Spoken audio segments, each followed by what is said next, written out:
Hola. Wow, there's a lot of you. You stuck around. Thank you. Hey, let's make some noise if you've been having a great time today. Hasn't Bruno done a fabulous job?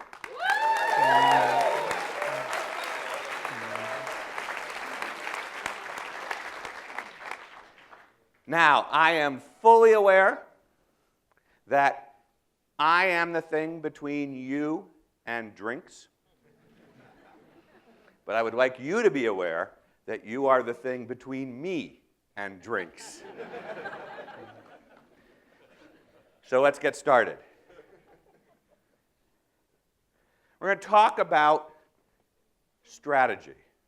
And I think the best place to start talking about strategy is with the American National Hockey League. And what I'd like to talk about is the 2012-2013 season, which had a remarkable event. It had an event known as the lockout. And the lockout was 113 days of no games, which was an epic battle between rich people and rich people. But there were a bunch of not at all rich people, sports writers, who suffered dramatically through the lockout because for 113 days, all they could write was another day of the lockout. And they needed something to do. They couldn't write about games, except for a couple of enterprising writers at the Montreal Gazette who decided they were not going to take it anymore.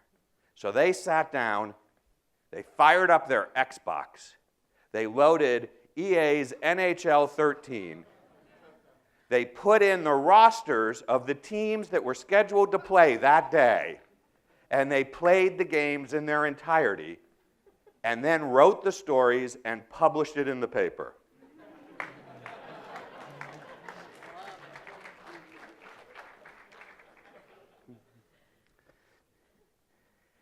They apparently had a ton of fun. The Business Week magazine interviewed them about this because Business Week also had nothing to write about. And in the interview, they said, well, when the Canadians lose, it's a lot easier to get quotes out of guys when you make them up rather than trying to find some guys who are hiding. It's like a sports writer's dream. Fake players. The most amazing thing about this was this didn't scare away the readers. In fact, brought readers. The newspaper's readership skyrocketed, and today it still remains their highest readership levels while they were running those articles. Meanwhile, in New York, another couple of guys decided they were going to try an experiment too. They were going to recast news stories in a way that no one had done news stories before on the web.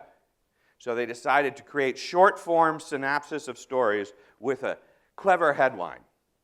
So for example, the way the Gist would do this is when New Zealand decided to start issuing permits for experimental types of flight technology, they wrote it up as, New Zealand makes all other countries obsolete by legalizing personal jetpacks. When a politician in New York, a former congressman who actually had to resign from his position because he had been caught tweeting pictures of his crotch to women over direct messages, when he decided to run for mayor, the Gist ran the headline, amateur genital photographer considering return to politics. But my favorite one was when American Airlines had a software glitch that actually shut down their entire flight system for a day or so. They published a story, computer glitch halts American Airlines flights until they can be delayed for the regular reasons.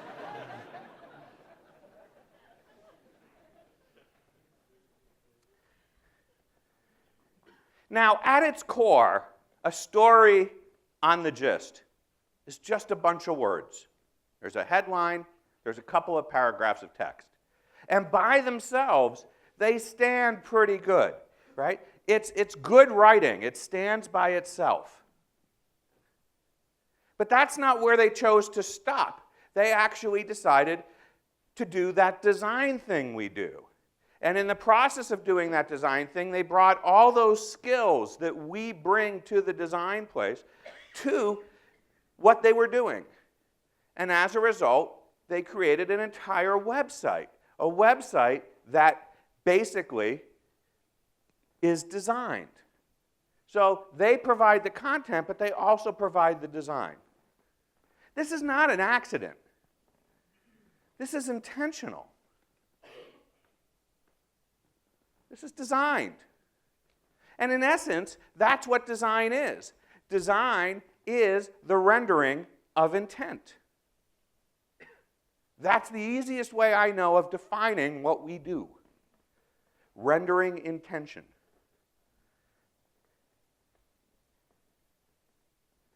Take a newspaper site. On a newspaper site, you've got all sorts of content, but in order to get that content across, you have to apply all sorts of design. Or maybe a banking site. The content on the banking site is different because it's not written by people. It is created transactionally, but yet it's still content. And to present that content, you have to put it in a decent design. Or an airline's itinerary system has to be put there in a good design. Or charities' service availability and activity has to be packaged within the design. Or a college takes its curriculum and its course schedules and all the activities it provides, and it puts it in the design. Or even, as we've talked about a lot today, a government agency has to put the services and activities that they perform into a design. Everything we make has content, and everything we make has a design.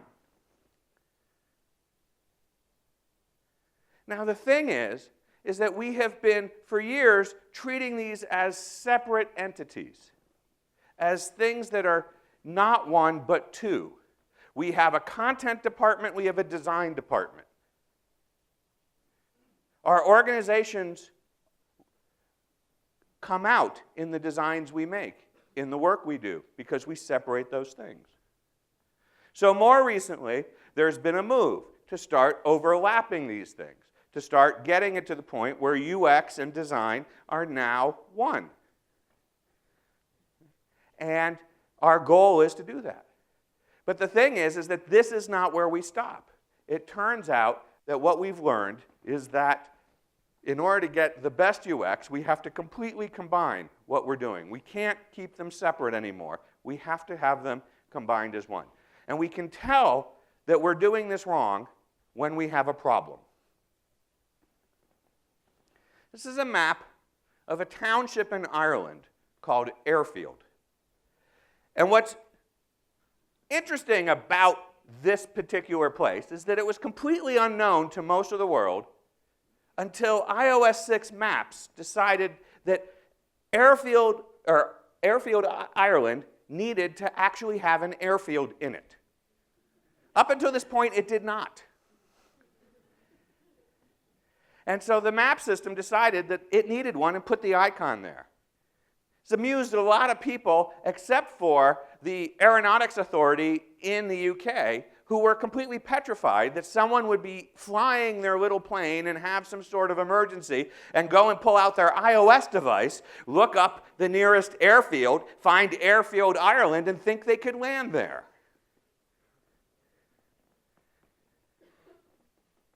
And Apple got a lot of slack for this. This was a failure of content. And it turns out iOS 6 was completely full of content issues. For instance, there's this post-apocalyptic view of Midtown New York. the flattening of the Eiffel Tower, the redestruction of the Tacoma Narrows Bridge, the dipping of the Hoover Dam, and my personal favorite, the discovery of the ancient palace of the Burger King.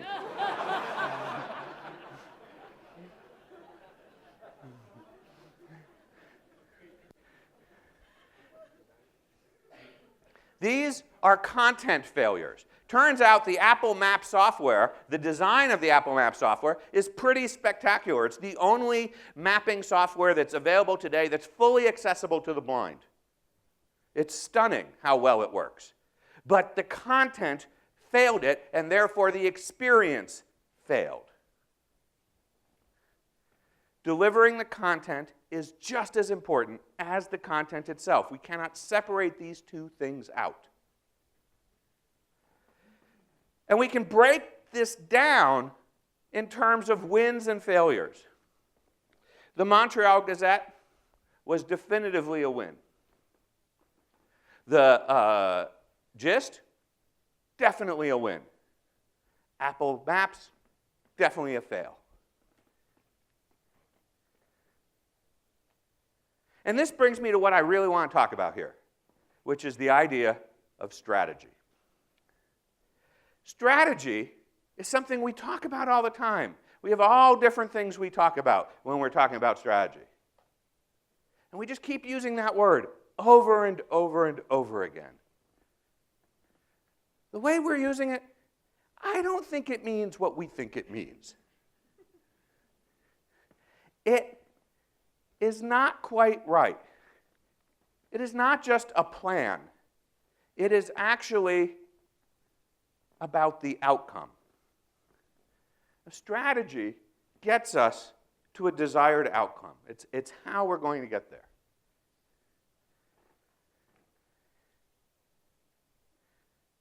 If you want to build a system that does maps, it's actually really complicated.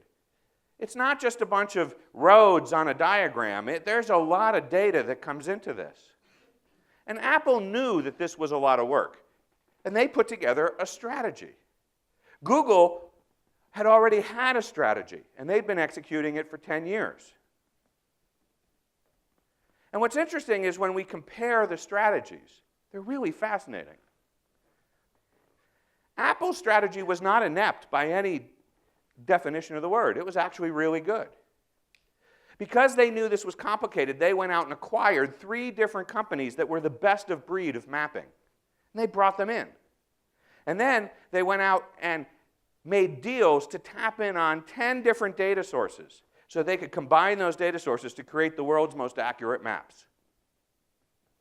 What they didn't know, what nobody knew until all of this happened, was what Google had done. Because it turns out at that point, Google was using 1,300 different data sources to create their maps. And to fix all the problems that were in Apple Maps, Google's had a 10-year head start, for which over that 10-year period, they had employed 1,000 people each year to constantly fix the errors. 10 years earlier, you looked up your house on Google Maps, it was likely it was in a river. Okay?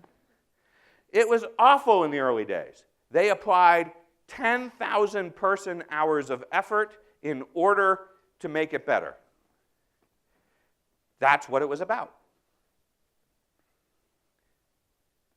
Apple's strategy wasn't bad, it just wasn't good enough. They didn't understand. And this hurt them. How? Well, one way to measure it is with the stock market. After iOS 6 came out, and yes, Maps wasn't the only problem with iOS 6, but after iOS 6 came out, they saw a $279 billion loss of their value. Or, as the Gist told us, Apple unveiled a smaller version of their stock price.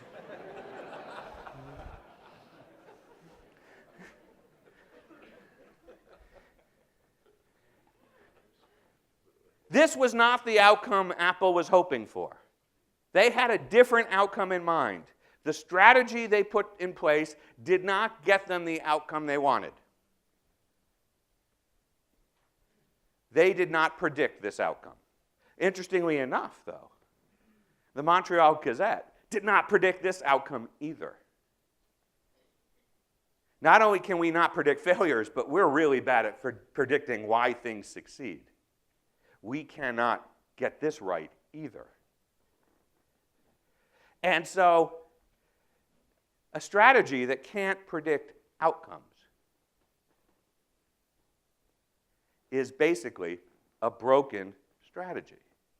Our ability to do strategy is broken. So we need to take a step back and think about how are we going to actually get ourselves better at this? And the place we need to start is business models.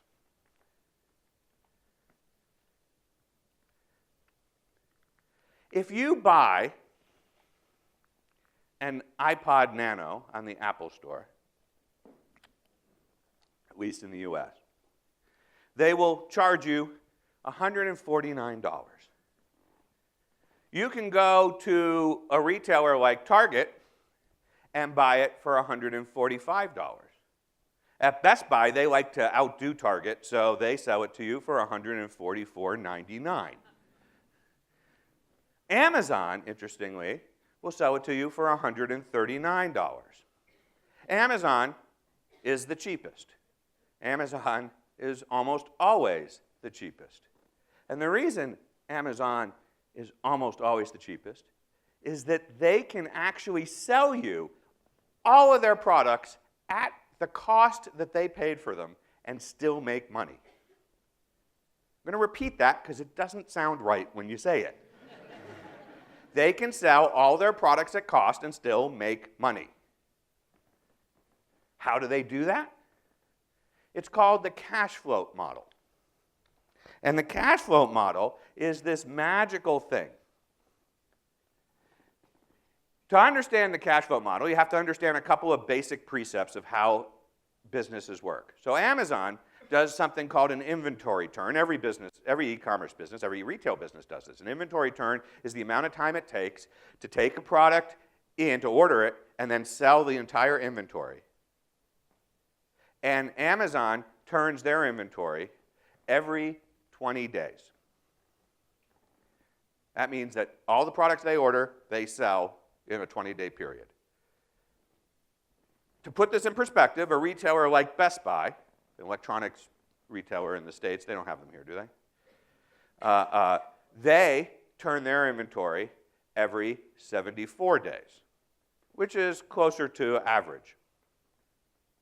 The other thing you need to know is that both Amazon and Best Buy follow the standard industry practice of paying the people they buy products from every 45 days. That was interesting.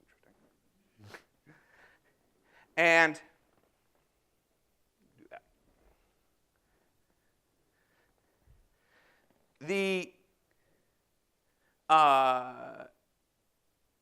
The reason that that's important is because it puts a context on this that's really interesting.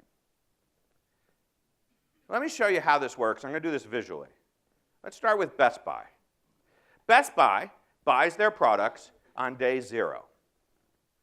On day 44, they have to send the check off to the person they bought it from, the distributor. But they take 74 days to turn their inventory, which means the last product isn't bought until day 74. And because of the way credit cards work, they don't actually see the money from that purchase until day 76. So that means between day 74 and day 76, they are actually in debt. They have spent all the money that's coming in. Now let's compare that to Amazon. Amazon, when you map it out, is different in some interesting ways. Now it's got a lot of similarities. For example, they too buy all their product on day 0. Turns out it's the best day to buy it.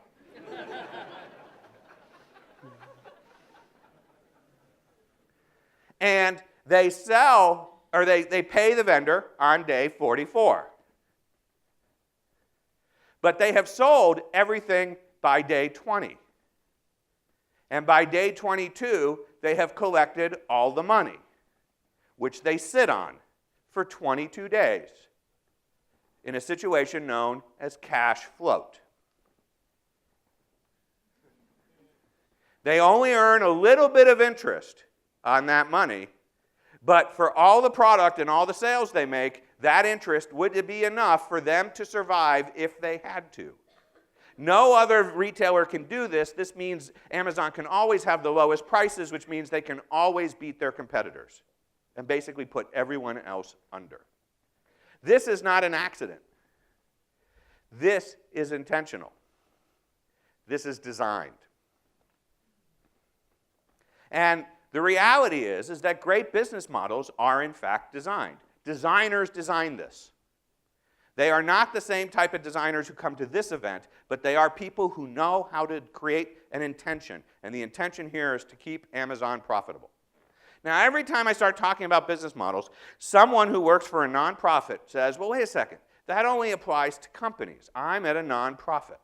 And they ask, what does this have to do with me? Do nonprofits have to worry about business models? Yes. Because in order for a nonprofit to stay and deliver its services, it has to generate income to do so. Every nonprofit on the planet does just that.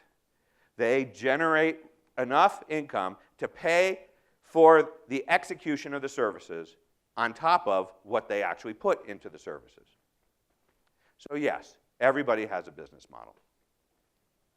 If that's the case, what are the options that we have for business models? Well, turns out that there's a little story that I can tell you that explains how this works. And it starts with a gnome. Apparently, the way the story goes, gnomes were sneaking into the bedrooms of young children and stealing their underwear. They were gathering up that underwear, and one night the children decide to follow the gnomes to wherever they're taking the underwear, and they discover a massive facility in the mountains where the gnomes have been collecting all the underwear. And it's a completely organized effort, and they find the gnome in charge, and they say, why are you doing this? And he says, because we have a plan. He says, you have a plan? Yes, this is a business. We have a plan. He says, okay, what's your plan? And they unveil the plan. Phase 1, we're going to collect underpants. And in phase 3, we will have profit. What's phase 2, the kids ask. We haven't figured that out yet. This is underpants gnomes. And if you think I made this up, I didn't. This is actually how Silicon Valley works.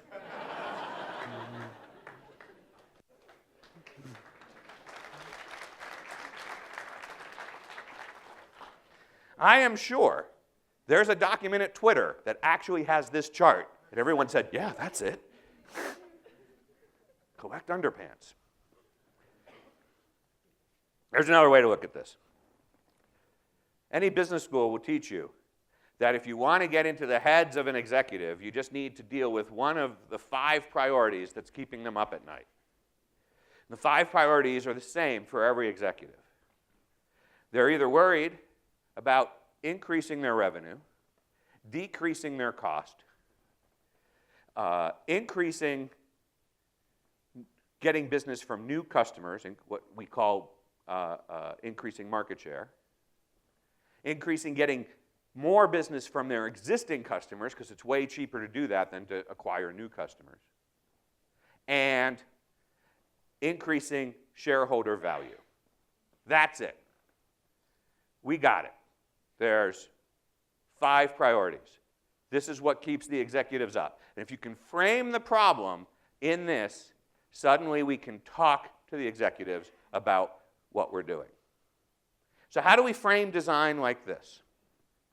Well, we've talked a little bit today about Zappos. So for those of you who don't know what Zappos is, it's a retailer that started with shoes and now does clothing. And one of the things that made Zappos very, very successful was free returns. Nobody else was doing this at the time. Zappos was the first to offer free returns. That meant that you got free shipping coming out and you got free shipping going back. Every other retailer thought they were nuts because people are just going to buy lots of stuff and then send it back. And in fact, people would. When they were selling shoes, people would buy the same shoes in 3 different sizes because they didn't know what would fit. They would try one on until they got to the size they liked. They'd send the other 2 back. Zappos would pick it up. It turned out to be hugely successful for them. It was a huge differentiator. They got a lot of customers this way. So let's take this apart from a design perspective. In order to make the free shipping work, we have to give people instructions on how to get the things shipped back. Turns out it's very complicated. So we want to have nice, clear instructions. And we want to give people a shipping label. In this case, they use UPS. So you can go to the website, you can print out a UPS label, just slap it on the box, and UPS will take it, and Zappos will pay the bill. Very simple. That made it easy. Well, that's a good experience. How does that map into our business priorities? Now, to do that, we start to look at these things. So here's the instructions. Turns out the instructions were a huge cost savings. Because when the instructions didn't work well, people would call support. Every call to support costs money. And we can actually calculate the amount of money it costs. It's a very simple calculation. You take the entire cost of running the support center, and you divide that dollar amount by the number of calls that come into the support center in a year. You now have the dollar per call cost amount. Every call you can reduce brings that, saves the company that much money. So suddenly, we have a huge decrease in costs just from having great instructions. What about that shipping label? Well, turns out that also decreased costs. Not only did it reduce calls to the support center, but it turns out that by having people ship all this stuff back, it made UPS really happy. So happy that they actually dramatically increased the amount of discounts that they were giving Zappos on the overall shipping prices. So Zappos was getting a great deal from UPS because the volumes were so high. But the other interesting thing that happened was that people started buying things that they just wanted to try. They would fit, but they were pretty sure they weren't going to keep it. But then they did. They would buy extra stuff thinking they were going to keep one of the things and send the rest back, and then they'd end up keeping 2 things, or 3 things, or 4 things. So that increased business from existing customers, which in turn increased revenues, and that jacked up their shareholder value to the point that Amazon bought them for a record amount of money. And we can tie it to this design element, the shipping label that you can download.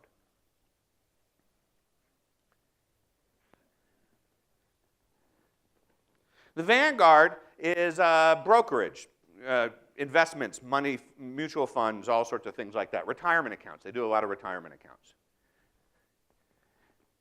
Their designers and their content people work on a lot of hard stuff, like they put out these articles and they have videos, all sorts of great content, long-form content, like Margot was talking about. They work hard and they make a huge investment in this. How does that map into our little priorities?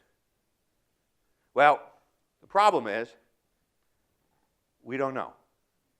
We can't tie the production of those things to any of these outcomes. It's underpants gnomes. And that's the problem with some of the stuff we work on. Things like a lot of the content marketing we do, actually we cannot trace back to how it contributes to any of those 5 factors directly. It could, we just don't know. It makes it a harder sell. And therefore, it's harder to get support for it. If we can hit the 5 priorities, we can do really well. Now, I start talking about this, people say, okay, but that works for business, but I work for a university. How does this even apply to something like a university? Well, it turns out the 5 priorities map right into universities too. They just have different words for it.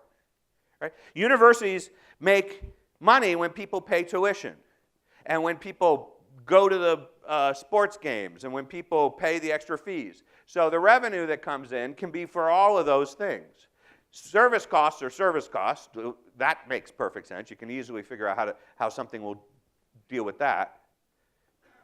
If we can get new people to attend the university, we make tuition from new folks. So that's increasing new business. And if we can get money from our existing people who are there or from alumni, that is actually existing business.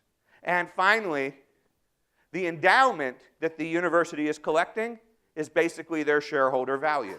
So anything that shows the value of that endowment is going to be valuable there. Okay, that's university. What about what Jess was talking about with government? Same sort of thing. In the States, we have a program called Women's, Infants, and Children. It's basically government paid medical visits for women who have small children or who are pregnant, and for the small children to make sure they are getting the nutritional care. And part of what they get are paid doctor's visits, but they also get paid treatments, and they also get coupons for food and supplies that they need to make sure the children are healthy. It's a fabulous program. It's funded by the federal government, but it's actually executed at the state level, which means every state has their own operation to actually make this work. And the states work really hard.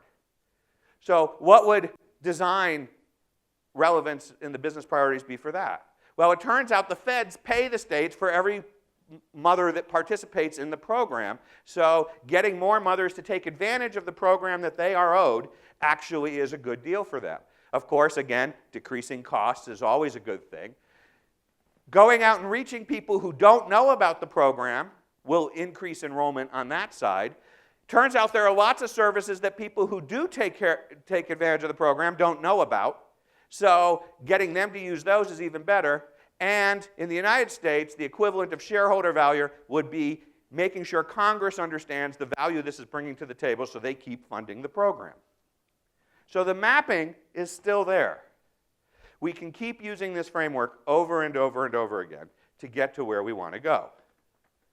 And so we have these priorities. Given that, how do we then start to build that business model that we want to build? Well, there's a knee-jerk reaction that we use called advertising.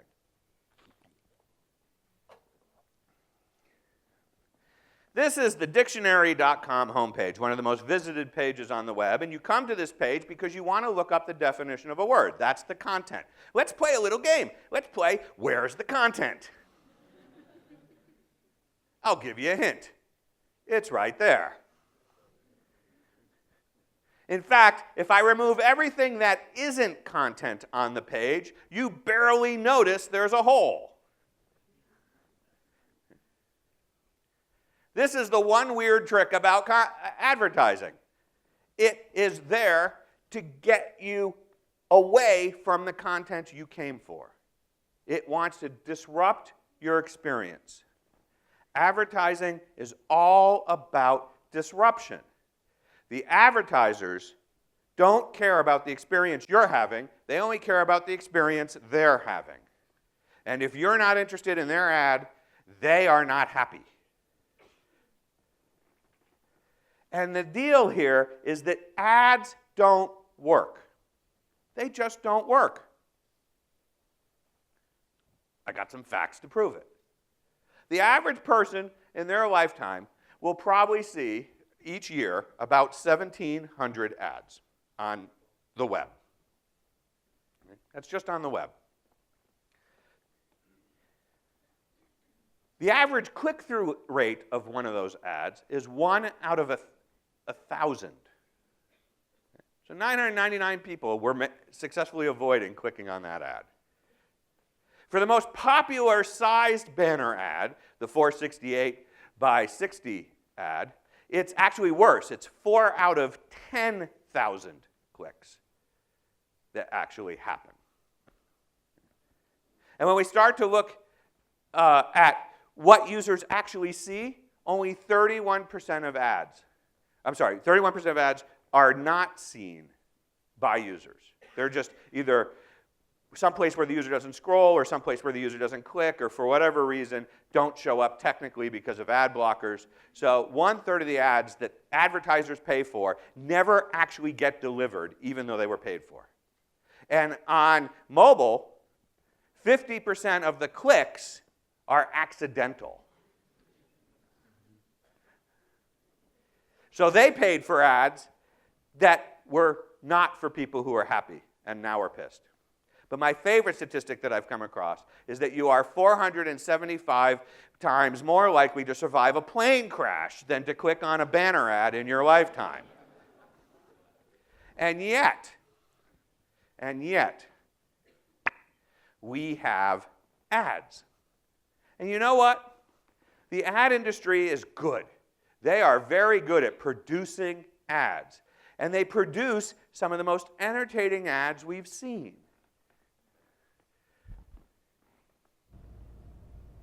Ship my pants? Right here? Ship my pants, you're kidding. You can ship your pants right here. You hear that? I can ship my pants for free. Wow, I just may ship my pants. Yeah, ship your pants. Billy, you can ship your pants too. I can't wait to ship my pants, Dad. I just shipped my pants, and it's very convenient. Very convenient. I just shipped my drawers. I just shipped my nightie. I just shipped my bed. If you can't find what you're looking for in store, we'll find it at Kmart.com right now and ship it to you for free. I gotta tell you, that ad just cracks me up. I have watched this ad 1,000 times. Each time it makes me laugh. I will never buy anything from Kmart.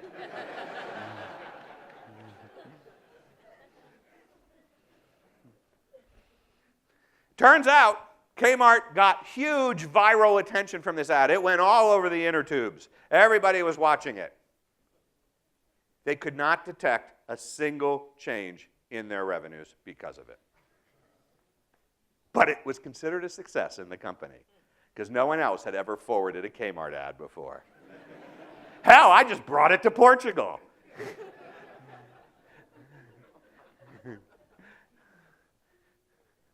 So let's put ads into our little model here. How do they work?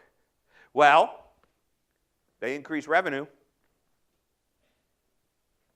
That's all I got. They increase revenue at the expense of the user's experience. That's all I got. All right? There's nothing else. There's no added value. Yeah, you can get money. And here's the deal. The amount of revenue they bring in, if you are a publisher that has ads on your site, is steadily going down. You have to actually have more ads, more disruption, in order to make the same amount of money you did last year. So it doesn't really even increase revenue. It just sort of keeps it steady if you put more work into it. That doesn't sound like a good value. And here's the problem. People tell me, well, I like the ads because they mean that I can use these things for free. Got news for you. It isn't free. If you don't pay for the product, you are the product. You may not be paying money for the services, but you are paying your attention, and your attention is way more valuable than you give it credit. And this doesn't just happen on the big publishers. This happens in a lot of places. Let's take the Walgreens website, right? This is your normal average e-commerce site. There's not any third-party ads on this thing. But let's look at this, right? If we look at what actually happens when somebody clicks on this site, turns out that 1/5 of all clicks is on the photo link. It's because Walgreens has amazing photo services, and people love dealing with this online. So uploading pictures, getting them printed, picking them up at their corner store, it's pretty cool. So 21% of all links, of all clicks on the homepage go to that link. Turns out that the second most popular one, 16%, is the search box, looking for things that aren't even on that homepage, right? Trying to actually get to the content that they really want. 11% goes to refilling a prescription, which when you add it to the fourth most popular link, pharmacy, means that a combined total of 17% is for pharmaceutical products. And finally, the fifth most popular clicked on thing on this page is the Find the Physical Store button. That's what people are most interested in. So it turns out that they're not even interested in buying on the website. They just want to find a physical place. That's it. The 5 most popular links on the page bring through almost 60% of the traffic on the page. Yet, when we look at the amount of real estate they take up, it's less than 4%. Anybody who knows anything about Fitz's law can see the problem here. The amount of space for the most important things is the smallest amount of space that they can give it. What's in the rest of the page? Ads. Ads for things that people aren't coming to the page for. Ads that the company wants to push because they believe that if they keep pushing it, you will buy it. But you don't, so what do? They make it bigger and bolder and more in your face. We know ads don't work. We have so much data. You don't have to go much farther than the iTunes App Store. Because in the iTunes App Store, Words with Friends will give you a free version, and they will sell you a $5 version. And the only difference between the two is whether you will see ads while you're playing your game. Guess what? The ad-based version sells way less than the one that people pay $5 for. People are more than willing to pay $5 to never see your ad. You work at a company that makes ads. It probably costs you tens of thousands of dollars to get that ad into production. And with a single $5 bill, someone can completely obliterate your work. And for them, that's priceless. Right? There are times when advertising does work. Years ago, we were doing a study where we were bringing people into the lab, and what we were asking them to do was basically to conduct usability tests on finding information on sites. And we would bring people in, we'd interview them about the information they needed, we would put them on the sites. And we had a woman who was 14 weeks pregnant come into the lab, and she was interested in finding out about being pregnant, so we went to about.com and we started to look around, and she found this page. This page was about what it's like to be 14 weeks pregnant. And she read every little detail on this page. She read everything she could read. It told her about all the transformations that the mother goes through, and all the transformations that the baby goes through, and all the transformations that the dad goes through. Think about it.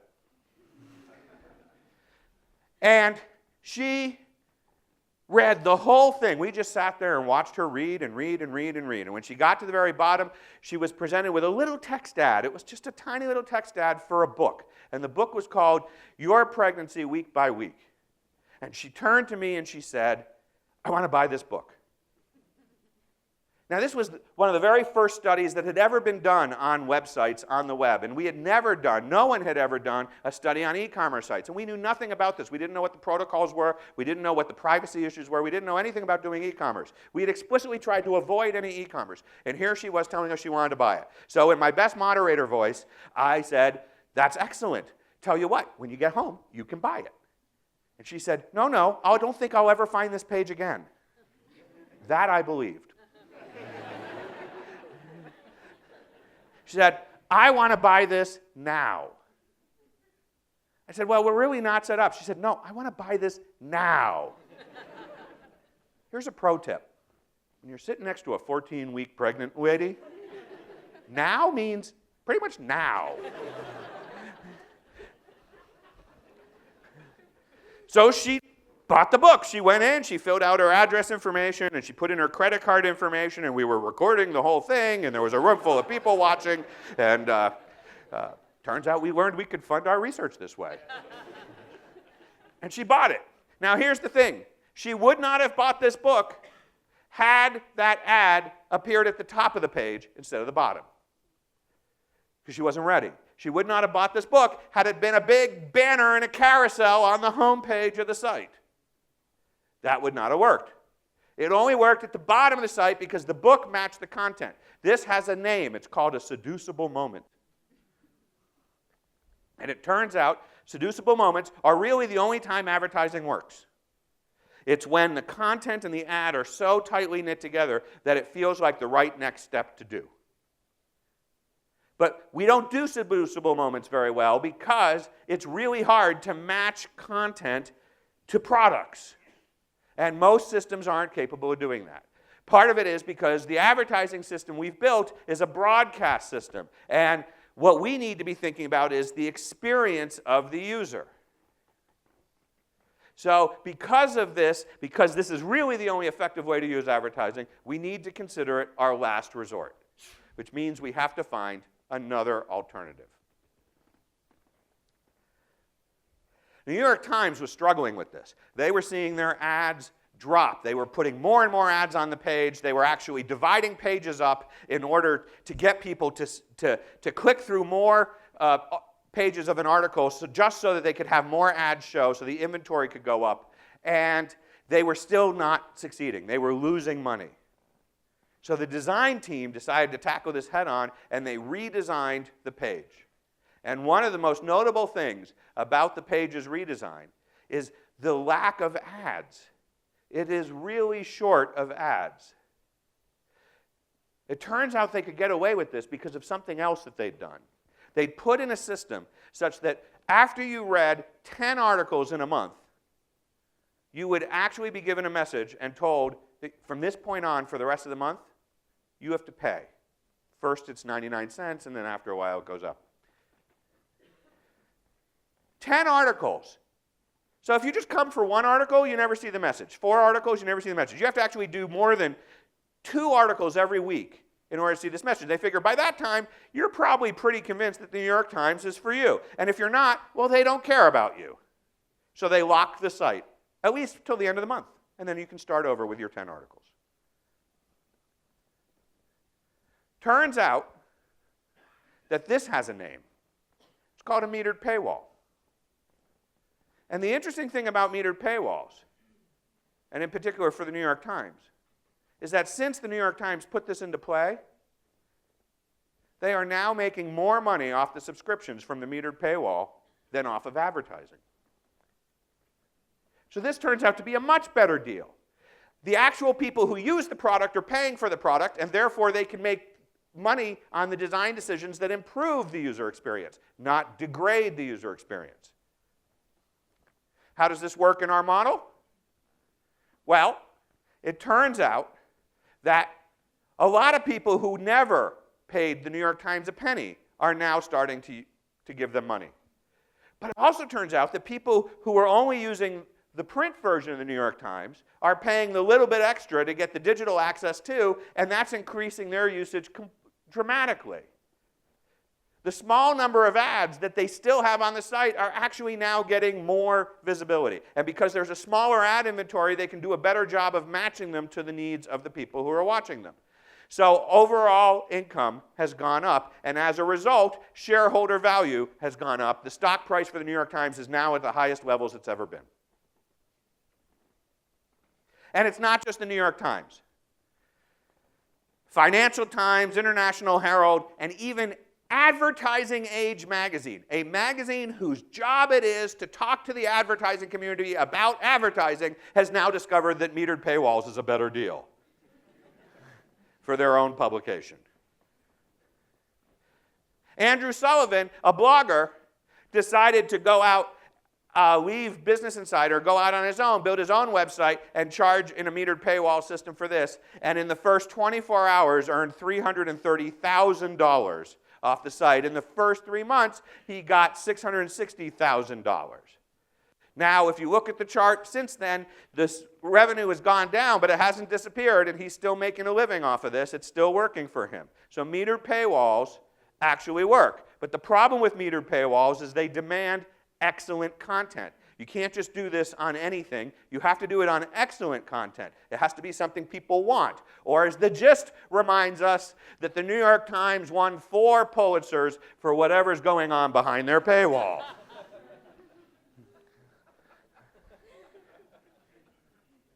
Now, it turns out that this isn't the only way the New York Times makes money. They also make money by selling things that they've collected, in particular photographs and stories that have historical value. People are willing to pay, so they've created a small market for this.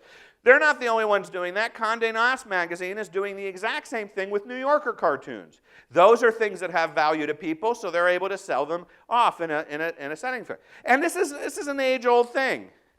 One of my favorite websites is a website about grammar. It's run by a woman named Minion Fogarty, and she calls herself Grammar Girl. And she has a website. What's interesting about this is she started her website with a basic advertising model. So she does ads just like everybody else. Today she's selling salad dressing that's sold by half-naked men, like you do.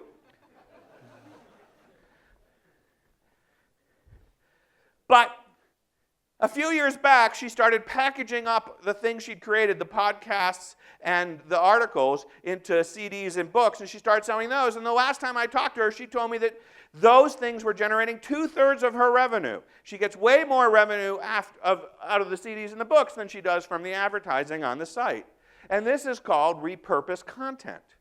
It too has a name.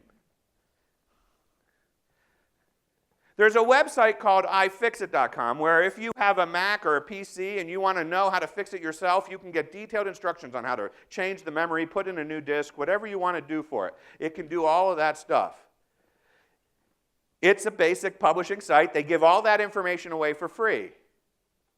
But in order to do the things on the site, you can't just use tools you get in your hardware store. You need special tools, and they will sell you the special tools that the manufacturers require that you have to do those types of repairs. So you can buy those from the iFixit site, and that's how they make their money.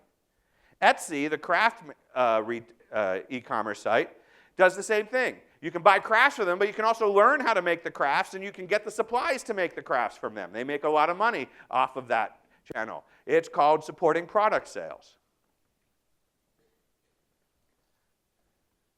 Words with Friends and others have discovered that there's a ton of money to be made by charging people extra money for tools to cheat. So for $3.99, you can give the gift of cheating to your child. And it turns out in-app sales are now producing billions of dollars of revenue a year. So that's another tool that we have in our disposal, another type of business model that we can use. In the States, we have public radio, and public radio for years got a little bit of money from the government, but mostly got its money from donations, in particular begging. They did a lot of begging. And as a result, they always were struggling.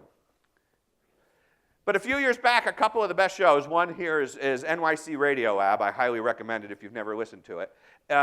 They decided that they had such a great following of their audience that they would take their show on the road, and they started doing shows in theaters, and they immediately realized that they could sell out pretty much any theater they could be in. So now they're selling out 12,000-seat theaters at $65 a ticket. Way more money than they would have ever gotten from any of those individuals during a pledge drive.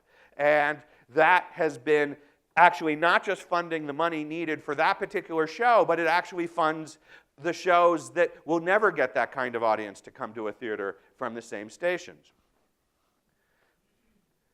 They're not the only ones. The folks at Mythbusters realized that they could make a ton of money the same way, so they are now doing their own road show, and it actually makes more revenue than the advertisers who pay during the actual airing of the show. And this has a name. It's called alternative channel revenue.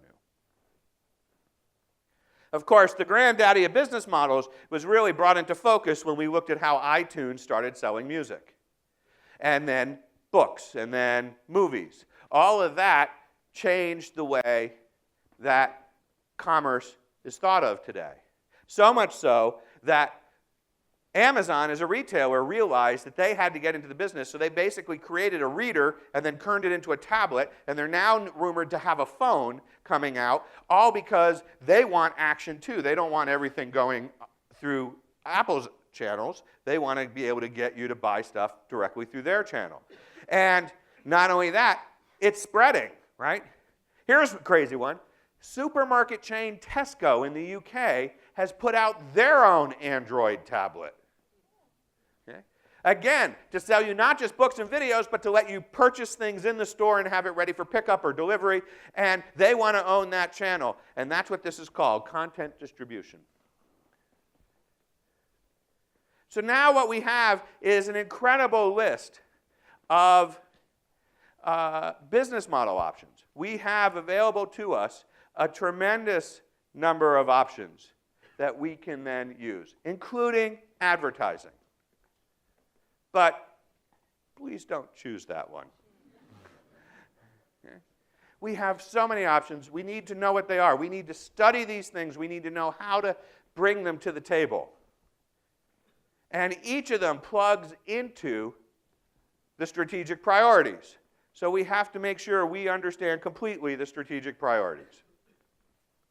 We have to know how we get value out of what we do. So these guys up in Michigan, in the northern part of the U.S., at a university up there, tried an experiment. They called it the Significant Objects Experiment. And here's how the experiment worked. They would go onto eBay, and they would buy junk. Any experiment that starts with buying junk on eBay is in my own heart. So that's good. For this thing, they paid $3. But what they did with it was what was interesting. They would give it as a gift to a writer. And they would ask the writer to write a story about the item. In this case, the author wrote about how this was a family heirloom that represented an old saint who was, during the Tsar period, actually saved a village. And there's a whole story about this thing and how it saved the grandmother's house, and then they carried it to the United States, and now it's just sitting around, and they're the last descendant, and somebody should have it, so they're putting it back on eBay, which they did with the story. And they sold it for $193. The only difference between the $3 version and the $193 version is the story, is the content. Years after that first e-commerce or that first web usability testing, we actually learned how to do e-commerce studies. And we have a type of e-commerce study that we do where we actually bring in people who are just about ready to buy something. In this case, let's say digital cameras. And we bring them in and we actually give them the money to buy the digital camera, so that's not an excuse. And we have them buy the camera they want to buy. They have no excuses at this point but to do that. And so now they're going and they're looking at the website. So let's say they go to the Walmart site and they're looking at the digital camera they want to buy, and they check out the product description. And the thing about the product description is on the Walmart site, every camera description is different. And the reason they're all different is because all they do is cut and paste whatever the manufacturer gives them. So they've got all different stuff from all different manufacturers, even from the same manufacturers. There's no consistency to it. So it's really hard to compare cameras. It's really hard to see them. But when we had them do the same experiment on the Crutchfield site that Margot had mentioned before, we saw a difference. And the difference that we saw was that people would pay attention to all this stuff that the Crutchfield site has. It turns out that the Crutchfield site doesn't have the manufacturer's descriptions. Instead, they do things like put up little videos that explain what's going on. And they put together these massive comparison tables that help you see. And as Margot mentioned, they have all this incredible long-form content that is written by the customer support people who are playing with the camera, who are passionate about photography because that's who they hire. And so those people who work for Crutchfield, who enjoy photography, are writing up what they think of the camera, and that's what's in this long-form content that Margot talked about. And so people are now buying from this. Now, in the study, we give people the same amount of money no matter which site to get to. And so for most sites, in the study for something like the camera study, of the money we gave them, people would spend about 89%. That was a common number. Except at Crutchfield, where they not only spent all the money we gave them, but they added 137% of their own money into the purchase. The only difference between what was offered on the Crutchfield site and what was offered on the other sites is the content. So now, we want to plug the content into our chart. damn, it's firing on all cylinders. Everything about it is improving the business.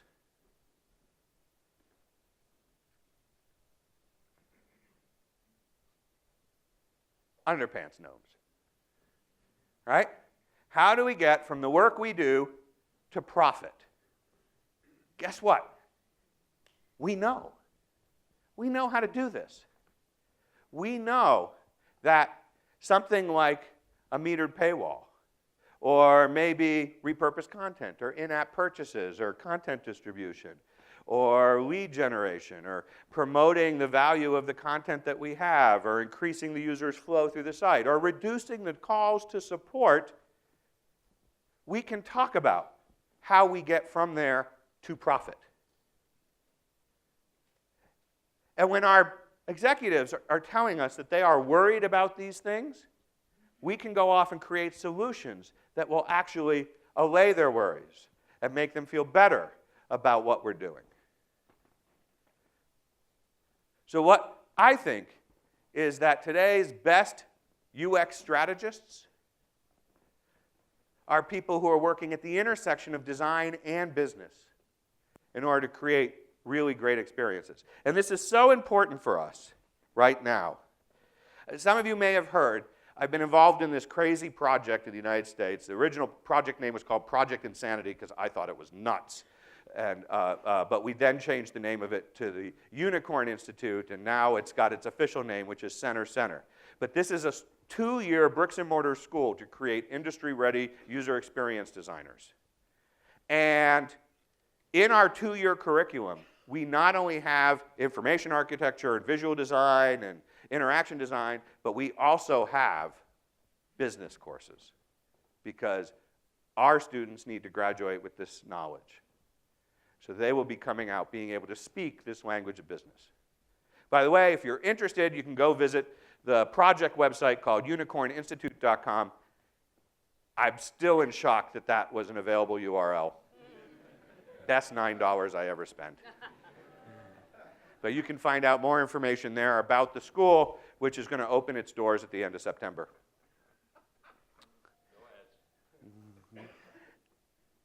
No ads. But, seducible moment. This is what I came to talk to you about. Design is how we render intent. And we can intentionally design business models the way we intentionally design everything else. If we understand those 5 strategic priorities, we now have a way to communicate with the people in our business who are worried about the sustainability of the business over the long term. And we can talk about how we bring value, and we can talk about how we can add value based on what's most important to them. And we need to understand all the different types of business models out there. We need to have those as clear in our head as we know UI elements and CSS selectors. We have to have that vocabulary roll off our tongues. It shouldn't be a surprise to us what that stuff is. That's what I came to talk to you about today.